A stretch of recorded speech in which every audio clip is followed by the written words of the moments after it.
We didn't put the school, but it's MBLA. Okay. So you're Spencer and Lilly. And I'm Cole, Okay. and he's Kai. So you guys just give me just one sec. Yeah.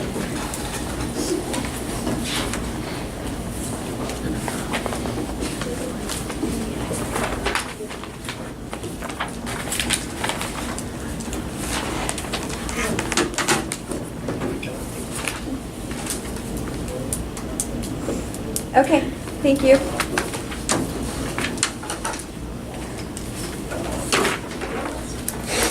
Got them ready? Great.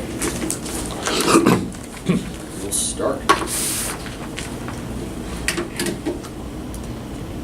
Before I begin, obviously, huge congratulations to everyone for making it to the semifinal. Thank you for staying the slate to judge. We are proud to affirm today's resolution that the Hong Kong Special Administrative Region should secede from the People's Republic of China.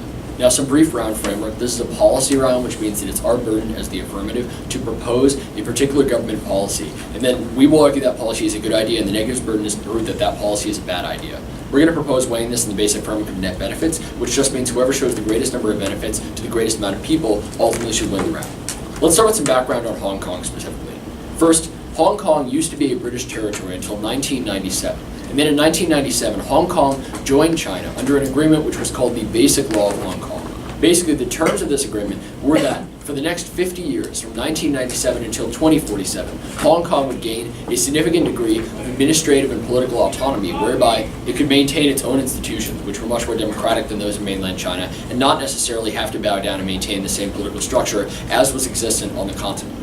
However, China has recently begun to infringe this agreement all over the place. One specific example would be in 2014, there was a political uprising because China said that Hong Kong could only elect its own chief executive if China approved the candidates going into the election. And that's just one example. We'll talk about more later. And so as a result, our plan is very straightforward. It's just the resolution. The Hong Kong Special Administrative Region should secede from the People's Republic of China.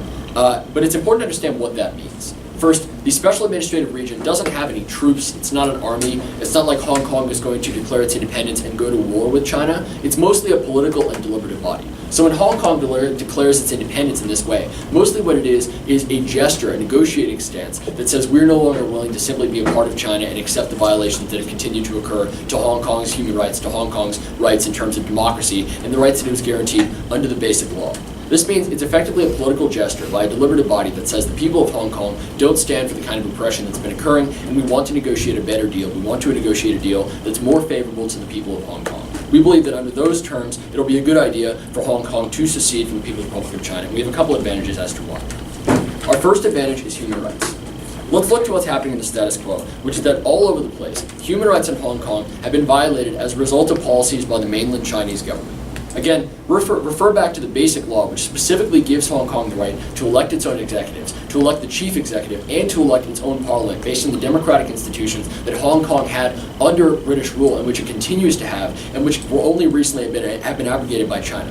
However, when Hong Kong tried to enforce those rules by doing things like electing pro-Hong Kong, anti-mainland members of its parliament or electing a chief executive of its choice, it turned out that those were largely mirages. Specifically, in 2014, like I said, the Umbrella Revolution occurred. Because when Hong Kong tried to elect a chief executive, China said that the only chief executives who could run for office in Hong Kong were those who had been specifically handpicked by the Chinese Communist Party and held stances in line with what they wanted the stances of the Hong Kong chief executive to be, which is not real democracy. As a result, there was significant violent street protests, which shut down streets in Hong Kong for about 80 days and led to clashes between police and protesters using things like pepper spray, rubber bullets, etc., in which a number of people were killed. But the problem is that international countries, international institutions cannot really apply pressure to China for its human rights violations in Hong Kong because China always insists that it's an internal matter and that the issue of what happens in Hong Kong, the human rights violations that occur in Hong Kong, could never be the province of any other country because Hong Kong is part of China and thus it's an internal matter and no one else's business. This brings me to a couple of ways that the plan would change the dynamic here. First, it's a sign that the problem of Hong Kong is no longer internal, that it's no longer a matter of Hong Kong as a Chinese territory facing unrest. Now it's an international issue of human rights and of self-determination and of the ability for Hong Kong to decide that it wants to be, for Hong Kong to decide that it wants to make political decisions on its own. Second, however, it puts Hong Kong in a strong negotiating position because if the Hong Kong government declares its independence, that sends a gesture which would put pressure internationally against China to at least do something about this and provide the kinds of political rights that Hong Kong has always been promised. This means that the special administrative region is in a much better position if in the future they try to negotiate for things like democracy, freedom of speech, etc., than they otherwise would be. A couple of things would result from this. First, there's a very high likelihood that China would negotiate a new deal and reaffirm the provisions of the old deal, the basic law, which it's been ignoring. That means allowing Hong Kong to elect its own chief executive. That means allowing Hong Kong to elect its own representatives and respecting the freedom of speech and not doing things like killing booksellers who oppose the Chinese Communist Party, which is something they have been doing. This leads to a couple of impacts. First of all, it saves the autonomy of people's rights and preserves their quality of life, their ability to influence their own decisions. But second, it also saves lives because it means that no one is suffering as a result of repression, death, disappearances as a result of Chinese oppression. And so it sends a signal that allows Hong Kong to negotiate a status which is more favorable and more democratic.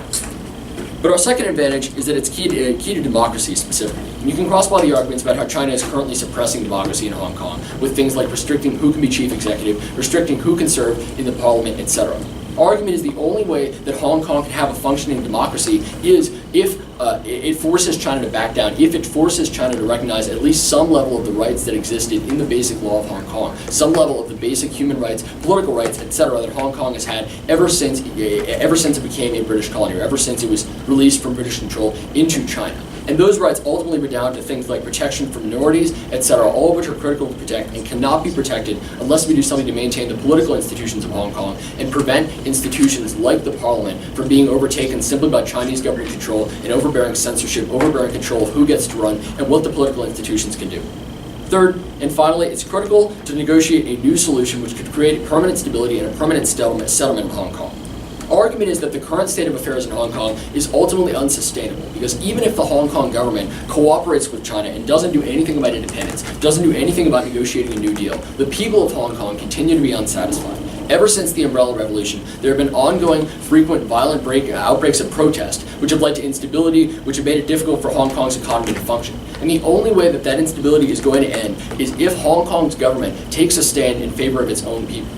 If there's no one standing politically for Hong Kong, that eliminates a safety valve for the anger of the people who have been oppressed by the Chinese mainland government. And that means that results in things like violence, things like protests which turn violent, go against the police, etc., and more death, more instability. This means it's critical that someone stands up for the rights of the people of Hong Kong, or else there's only going to be more violence, more backlash, more involvement from the Chinese mainland. It's critical to stake out a negotiating position now such that we can have a better deal that preserves Hong Kong's human rights, preserves Hong Kong's democracy, instead of waiting for the problem to get worse, and thus we are proud to affirm.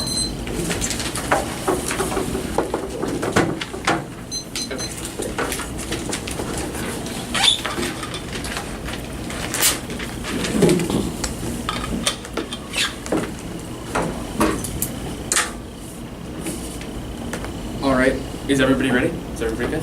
Great.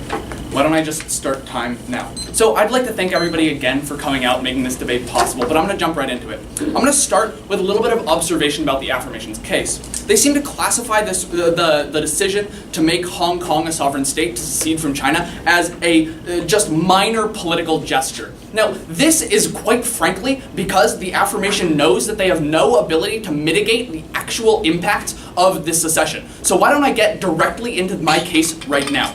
The first is that by seceding, Hong Kong will be exacerbating existing tensions in the region. The South China Sea and Chinese territories in the China region is a very tense place. In fact, the chair of the Chinese media said that a conflict that is born out of Hong Kong's independence will seal the fate for Hong Kong's future. Now, we can all read between the lines. This means that China is interested in aggression against Hong Kong.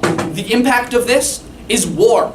What we find here throughout this entire case is there are going to be happy, fun time impacts of democracy, and there are going to be sad, real impacts of war and detriments that will come from this plan. Now, yes? Look, the people of Hong Kong already want independence. There's already going to be a backlash. There's already going to be a war. Why don't we create a political institution to resolve that conflict before it happens? Where is your evidence for there is already going to be a war? All of the Hong Kong preparations for war have come as a result of this impending Hong Kong secession and this ability for Hong Kong to secede and the understanding that China will be aggressive. But let's move on to our second subpoint under this contention. That is of the domino effect in terms of instability. What we find is that if Hong Kong secedes from China, Taiwan will be more likely to double down on its statehood and its independence. What is the impact of this? China has many interests in Taiwan. China will substantially increase its military presence in the Chinese region, in the Chinese territories, in the Chinese sphere of influence, including Taiwan. Why don't I finish this point and then I'll get to you. So what is the actual impact of this? We see that China, by going into Taiwan and by preventing them to fulfill their statehood interest, we will find many Taiwanese people dying. Yes, what's your view? Given that China has in the past chosen not to go full out against Taiwan in the war sense because of the regional backlash that would provoke, why would it do it now? This is the catalyzing incident, because China knows that if they allow Hong Kong to secede, then not only will it make them angry and more likely to go after Taiwan, they also know that if they capitulate to Hong Kong's needs, they will have to be a strong man on the world stage again and go into Taiwan. Now, let's get into our third subpoint. And this is that Hong Kong radicals have begun to train young soldiers in camps in Taiwan. Taiwan already knows there's going to be a war, and Taiwan knows that it's going to be because of their secession and because of Chinese influence. Now let's move on to our second contention. And these are the short-term impacts of the Hong Kong secession. And this will directly hurt Hong Kong in many ways. Now let's talk about the One Belt, One Road Act passed by China. Essentially what this is a large-scale economic stimulus package passed by China to increase production in many countries. Essentially, by removing this One Belt, One Road Act, we will be stagnating Hong Kong's economy. We have two options. Option number one is to have a stagnant economy. Option number two is to have a booming economy under China. Weigh these impacts against each other. The impact of not having a stagnant economy weighs much higher than the impact of a stagnant economy. So basically, what we're seeing is that in the short term, Hong Kong civilians will lose all economic livelihood, and they'll also be dying because of the Chinese war that is going on in the region. So let's move on to our third contention, and this is of long-term impacts. And this revolves around the idea that Hong Kong has no ability to survive as an independent state. They have no military and no ability to raise a military. Many UN conventions and many UN studies have found that Hong Kong cannot raise a military from its citizens because there is no active training of these civilians. Now we can see that Hong Kong revolutionaries are training young children in the hills, but these are not actual soldiers. These are not soldiers that could be able to repel a Chinese invasion. So what we see is that because China, why don't I finish my point and then I'll go. Because China has such a powerful military, and because China will be increasing aggression and war towards Taiwan, we will see that they have no ability to stop this war. They have no ability to actually fight against China. So ultimately, this will lead in the rampant death and destruction of Taiwanese people. Yes? Considering that we've already explained that a declaration of independence by the Hong Kong Special Administrative Region would be a purely political gesture, and considering that you haven't answered that yet, why should we be concerned about the non-existence of a military when there won't be a war? Because it's not a purely political gesture. Because China is a phenomenally territorial state. Because China understands that if some states start to secede, if some of the regions of the Taiwanese territory start to secede, then they're prone to have all of their territory just collapse. So what we see is that China will be very, very angry about this. So let's move on to the Aft case and start with the idea that China has violated human rights in Taiwan. Now, let me point out, Taiwan is, although it has democratic problems, although there are problems with Hong Kong's democracy, we will concede this. There is no evidence provided by the affirmation that in a world where Hong Kong is able to secede, there won't be these human rights oppressions. We saw these protests going on during Hong Kong and the suppression of the free speech of these protesters. These were done by largely Hong Kong officials who were elected by the people. We can also see that this is a key to democracy in Taiwan. This is the point that they made. They made that this is key to democracy in Taiwan. Now, in Hong Kong, I'm sorry. We can cross-apply all of these arguments about China actually bullying Hong Kong and China invading Hong Kong and show that this will suppress democracy. That through the Chinese invasion, there will be more oppression of the Hong Kong people, and this will actually lead to a net detriment to democracy. Thank you very much, and because we have the impact of war and not the essentially trivial impact of democracy, please vote for the negation. Thank you very much.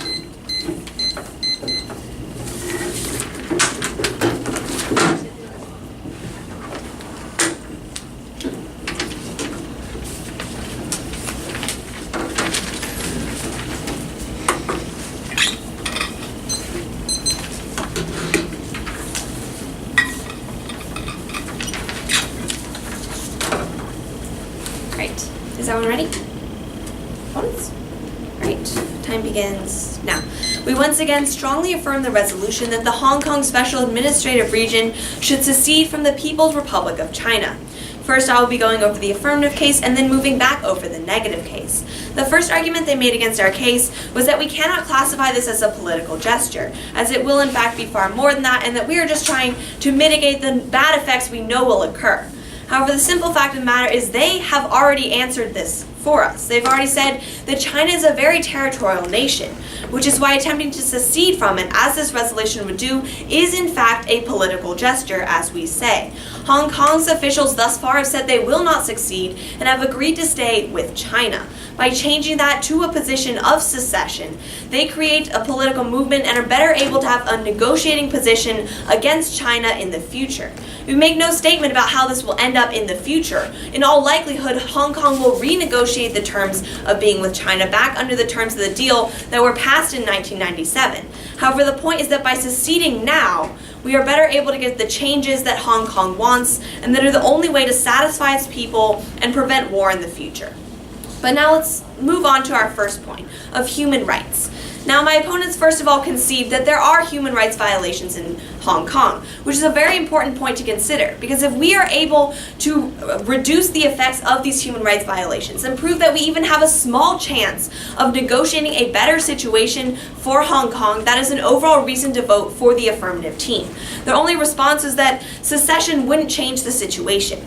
However, the fact is, right now, Hong Kong has no negotiating power. They are a part of China. They have no influence over China. They have nothing to bargain against. They are unable to achieve anything against these human rights violations and oppression. By seceding against them, this is the only way they would be able to do this, because we find right now they are not actually electing their own leaders. They are not being able to get these rights that they deserve. Yes? What about the human rights violations carried out by elected Taiwanese or Hong Kong officials? Exactly. They are elected and chosen by China. These are people who were approved by China, as my partner brought up, and they have not responded to. Hong Kong currently is not being given the right to choose who runs in its elections. So they elect them, but they're all China's people who are chosen to be the candidates. They also drop all of our reasons as to why the plan would actually help this situation. First of all, that it makes it no longer an internal issue. This becomes an international issue, as well as the fact that this would increase their strength in negotiations, as they are better able to have both international pressure as well as pressure from Hong Kong in order to get China on the negotiating table and agreeing to more concessions to ensure democracy and human rights. As this goes entirely conceded out of the first negative speech, it's clear we must evaluate this very heavily in the round and showing how we will be able to achieve a far greater chance for human rights in the future. On the second point about democracy, the only response they make is that China's a bully and that they will invade. I'll respond to this more on their case as well, but China, simply put, will not invade Hong Kong. First of all, because it is a very large financial gain for China that Hong Kong remains stable and not in a war zone. Second of all, because it would create an entire regional backlash that will constrain against almost all of these things. As well as a third precedent argument of the fact that China doesn't do that. They make a lot of threats, they sound like they're going to invade a lot of regions, and they don't, because they know that it's not in their interest. We find that this is the only way that we can even attempt to get any sort of democracy in Hong Kong right now, because they are being denied it by China against the very rule and treaty that China adopted in 1997. On the third point of negotiating permanent stability, my opponents make absolutely no response, conceding the fact that our current situation is unsustainable, that it is heading towards more likelihood of war, with the people being extremely unsatisfied and violent protests. The only way to stop these violent protests is for the government to concede that yes, this is actually a problem and we will stand by our people instead of standing with the oppressors against the people of Hong Kong. This is the only way that we can get long-term stability. On the negation team's case, the first point is talking about how it will exacerbate tensions. And the first subpoint is talking about the South China Sea and that this will lead to war. However, in making this argument, they concede the fact that conflict is already coming in the status quo. We already have conflict coming because of the people of Hong Kong, as well as in the South China Sea as a whole. The only way that we can help to combat this is to have some sort of political negotiation, which is not possible until Hong Kong secedes. They also seem to make this argument that Hong Kong's gonna try to succeed right now. There is no impending secession. The Hong Kong officials have stayed with China on this issue up until now. We are attempting to change that stance. On their second subpoint about the domino effect of instability, talking about how it'll happen in Taiwan, we'll have war in Taiwan as well. First of all, once again, China is not going to go to war specifically in Taiwan. First of all, because the United States could very easily defend Taiwan and fight back against it. The United States has troops and ships both in the region and in Taiwan itself that it would not hesitate to use were China to do so. But the more important argument is that of regional backlash. If China shows itself moving against both Hong Kong as well as Taiwan, the entire rest of East Asia will unify against China in preventing it from doing any further of these things, as well as in reducing its economic influence. They're already trending towards this, but they're not unified. But when they see this impending threat of China, they will become unified, and China will no longer be able to exert the same amount of influence over them, which means China is constrained by this and will restrain itself from doing so because it does not want to have these effects, and it simply is not worth it. On the third subpoint about radicals training soldiers right now, this is the reason why our argument is correct. War is coming right now. They are training soldiers. They are preparing for war. We are trying to prevent that by switching it from violence to a political process. And the only way to make that switch is if Hong Kong makes the gesture of seceding from China. On their second point about an economic stimulus going away, first of all, this fact is that political instability is the most likely to ruin the economy than anything else. Because when there's a lot of instability, violent protests, that is when the economy goes down. As well as the second part, that China is simply not going to take this away because China benefits as well. It doesn't take actions that hurt its economy too. On their third point about long-term impacts, first of all, the simple fact is we are taking a negotiating stance. We are not saying this will lead to an immediate independent state that needs a military. It doesn't need a military. China is not going to have this type of aggression against it for the reasons I've already stated, but we find that right now, the people's defiance is turning violent. They are already headed in the direction of a violent conflict. The only way to stop that violent conflict from erupting is to have the political process take it over, recognize that they have legitimate issues that need to be solved, and try to solve this in a permanent, peaceful process instead of war. For all these reasons, we strongly affirm.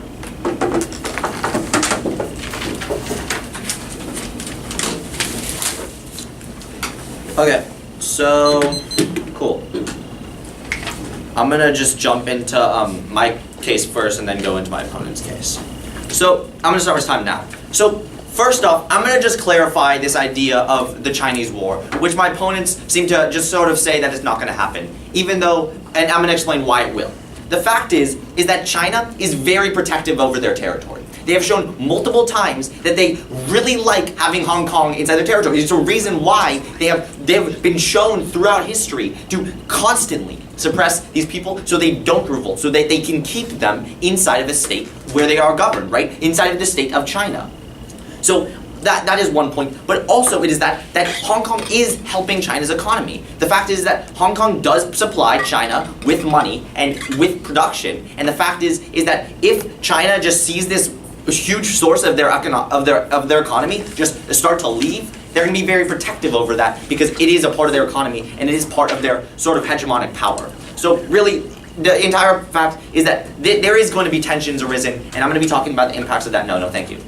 So I'm going to start addressing the first subpoint, and that's that war will happen, right? The fact is that this is the ultimate impact in this round. When you look at all the impacts in this round, Judge, when you look at your flow, you will see that all the other impacts are pretty trivial, they're pretty small compared to that of war. the impacts of, oh, there's going to be a slight increase in democracy, which we responded to. But the fact is that war is the ultimate impact in this round, and you should be adjudicating it on it. The fact is that inside of with impacts comes magnitude times probability. And this impact is not only super high magnitude because it's people dying from everywhere, but it's also that of a pretty high probability, as I've shown throughout my links. So yeah, no thank you. So really, when you look at this debate, you have to be just adjudicating it on net benefits. When you have one side advocating that there will be war happening inside of the status, inside of the fact if they pass that plan, and then you have the other side saying there might be an increase of democracy, you have to vote for the negation in this case. But now I'm going to go into the response, and they say it's not in their interest. Yes, it is. It's completely in their economic interest. It's completely in their political interest, which they've shown throughout history. This is a completely null point. Now let's go into the fact that this will cause instability, even if there's the small chance that war won't happen. The instability that will arise from this sort of tension is is extremely impactful. The fact is that my opponents seem to be advocating for stability. We completely cross this off and turn it with the fact there will be increased instability. No, thank you. So really, when you look at this debate, you have to look at our first contention as it has the most important points. Right? It has the fact that right now Hong Kong is training people to fight when a secession happens, and this is just going to speed up the process. This is just going to be a chance, a needle on the haystack, a way, an outlet to the war. Right? It's just a direct link directly to the war. They will see, oh, this is our chance to fight.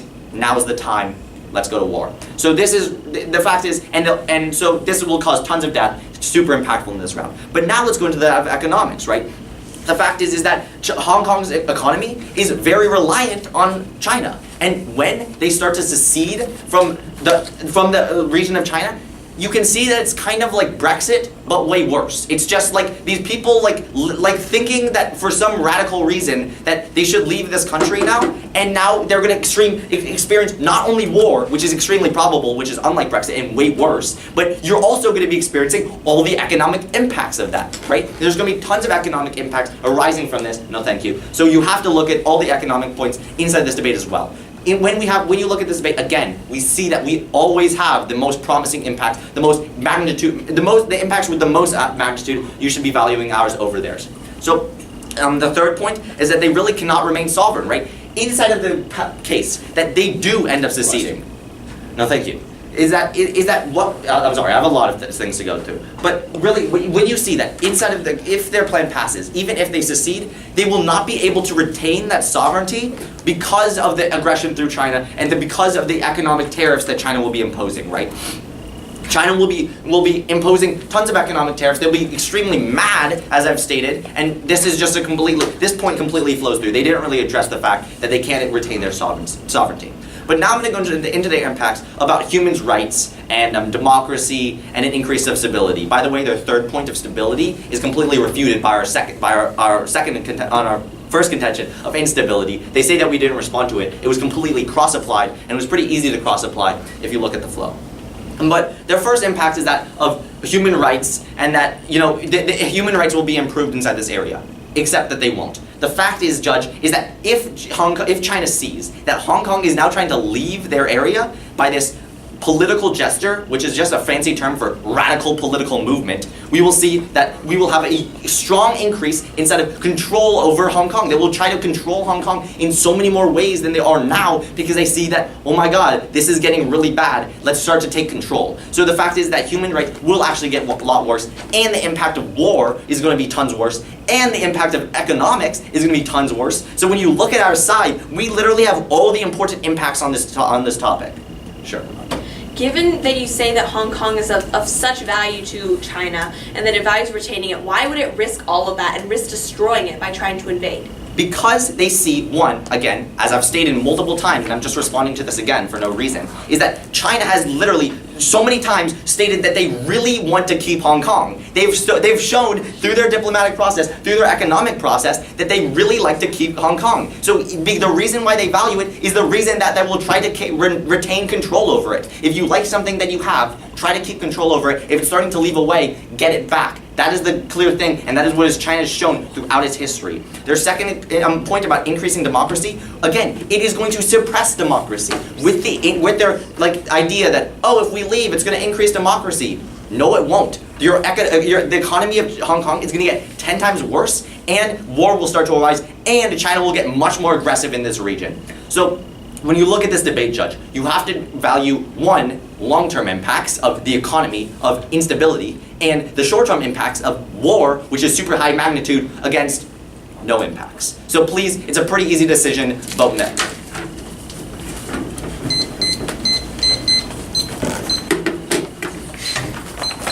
All right, I'm just gonna jump right in. So my speech is gonna essentially slow this round down and weigh some impacts. What we have two sides. One side that is grossly underestimating the impacts of this Hong Kong secession, and one side that is adequately representing the case, adequately representing the reality of China. What we see is that China is a powder keg, that the South China Sea is a powder keg, and that this will be a fuse. It will be the straw that broke the camel's back. What we see is that the most probable impact in this scenario, and the highest magnitude impact in the scenario that Hong Kong secedes from China, is one of war. Hong Kong is already preparing for this war. Hong Kong understands that the war is coming. I don't know why the AF doesn't. So, let us move directly into the best case scenario for the AF, and then the worst case scenario, which happens to be the most probable scenario. So the best case scenario that the AF can get out of this round is essentially that Hong Kong feels economic hurt, Hong Kong feels collapse, Hong Kong continues to hurt as China is moved away from them, as China imposes tariffs, as China ends these trade deals. Now this is the best case scenario, and it's not preferable to the status quo. Now let's talk about the worst case scenario. This is the most probable scenario. The worst case scenario is war. War in Hong Kong, war in the South China Sea, war caused by China, war that Hong Kong cannot defend itself against. What we see is that through this most probable scenario, we can see that Hong Kong provoking China, Hong Kong leaving China, Hong Kong seceding from China will be the straw that breaks the camel's back. Now, we have shown you warrants for this. We have shown you that high-level Chinese officials believe that Hong Kong secession will seal its fate. This is a literal direct quote from high-level Chinese officials. This is not some trivial political gesture. This is the reality of China. This is the reality of China in the South China Sea. This is the reality of Chinese relations with Hong Kong. And essentially, what the AF has is they have some marginal, ethereal democratic impacts. Some democratic impacts that say, oh, Hong Kong will magically get better if it secedes because they have these magical rulers that are going to be suddenly amazing. These magical presidents that quite frankly don't exist, that are going to be elected, that are going to help everybody in Hong Kong, that are going to prevent the war against Hong Kong, that are going to prevent all of these economic detriments. But in reality, we can see that Hong Kong's secession will lead to war, will lead to economic collapse, and will lead to Hong Kong's inability to maintain its statehood in the long term. That Hong Kong will ultimately just be invaded by China again. So this is a moot point. The idea that Hong Kong should secede would do absolutely nothing for Hong Kong.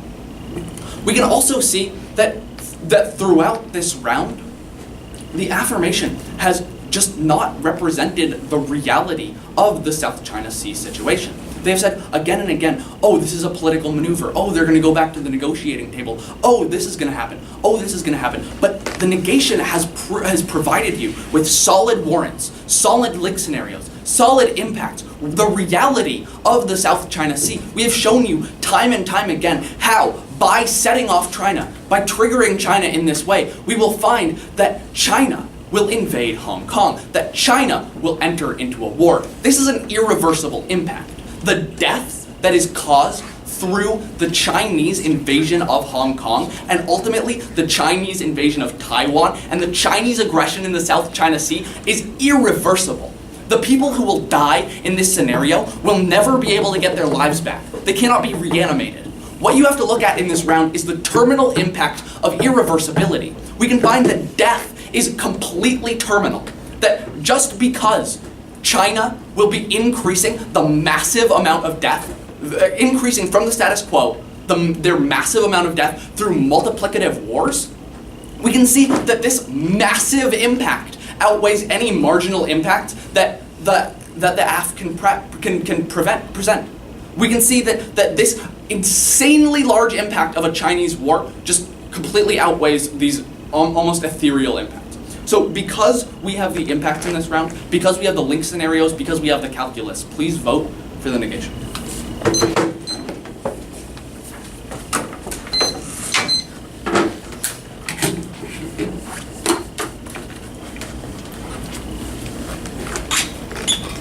Everyone ready?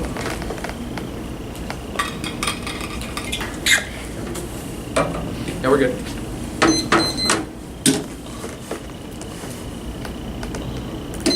If you listen very carefully to the negative, you'll notice that their entire case boils down to one argument, which is that there's going to be a war.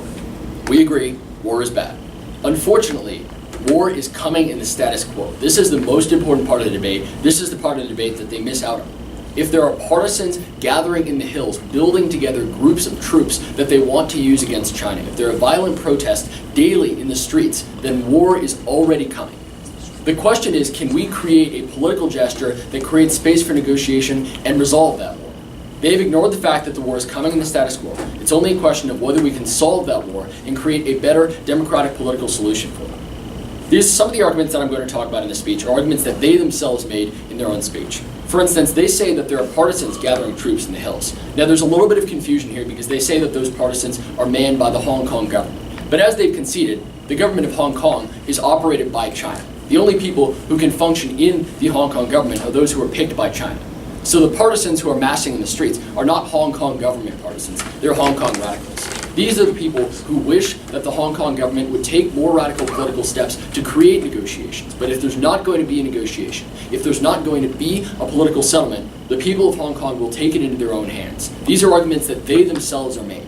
And so the fact that the war is coming now means the only way to resolve this war, the only way to resolve the conflict that they themselves tell you would be so terrible is to have a political settlement, a safety valve, that allows for the possibility of having a negotiating body and thus prevents the possibility of war. This brings me to our first voting issue, which again is this issue of that it's the only way to solve war. The ASA point to this is that war is coming now. There are two reasons this is true.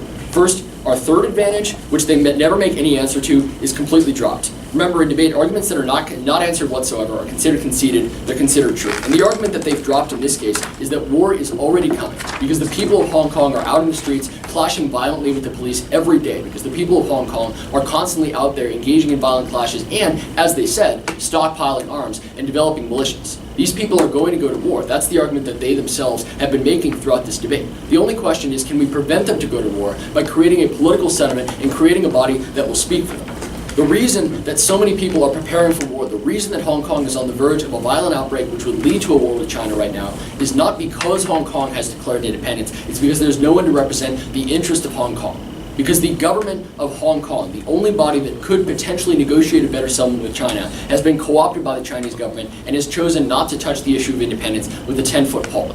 Our argument is that if the Hong Kong government can get serious about independence, then that government could act as a negotiating body to help resolve this crisis. But if the Hong Kong government does nothing to support the will of the people, does nothing to even recognize the desire for independence, that is when the war will come.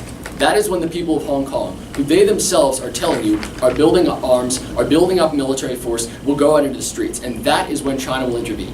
It's not secession explicitly that China is scared of, it's war.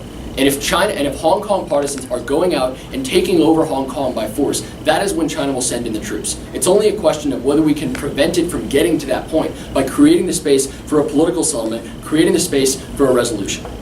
That brings me to my second voting issue. Again, not addressed at all by the negative, which is the issue of leverage. They fail to recognize that outside of Hong Kong and China, there are multiple actors that can exert an influence in what's happening right now. The reason that we are so close to war, the reason that Hong Kong is on the verge of boiling over and doing all the things they talk about, things like escalating into the South China Sea, things like becoming a multinational conflict, is because everyone else has been unable to exert pressure to form a peaceful solution. When the United States or the UK or any other power comes in, China says stay out. Hong Kong is an internal issue. But if the Hong Kong government takes an active political gesture to say that it does not view itself as being aligned with the interest of China by seceding, that is the scenario where countries like the United States, countries like the UK can put meaningful pressure on China. And if they cannot put that meaningful pressure on China, then trust me, there's going to be a war. They themselves, again, have made this argument. If there's a war coming right now, then it's better to seek any possibility of solving that war through a political settlement rather than sitting around and hoping that the war is going to resolve itself. We think democracy is important. We think human rights are important. We also think wars are important. But in this case, all of those interests are agreeing, because the only way to solve that war, the only way to solve the risk of the conflict that is going to come, the conflict that will inevitably draw on China, the conflict that they spend their entire speech warning you about, the only way to prevent that conflict is to create the outlet for a political settlement. And as long as Hong Kong's government is unwilling to represent the interest of its own people, that outlet will not exist. This is why it's critical that they declare secession, because that creates the space for a political settlement and allows us to get off the course that we are currently on, a course of instability, a course of building up arms, violent protest, and attacks, which inevitably is going to lead to war. And because the war they talk about is so bad, we believe we need a political settlement to resolve it, which is why you must affirm. Good debate. Thank you very much. Thank you. Thanks to Judge.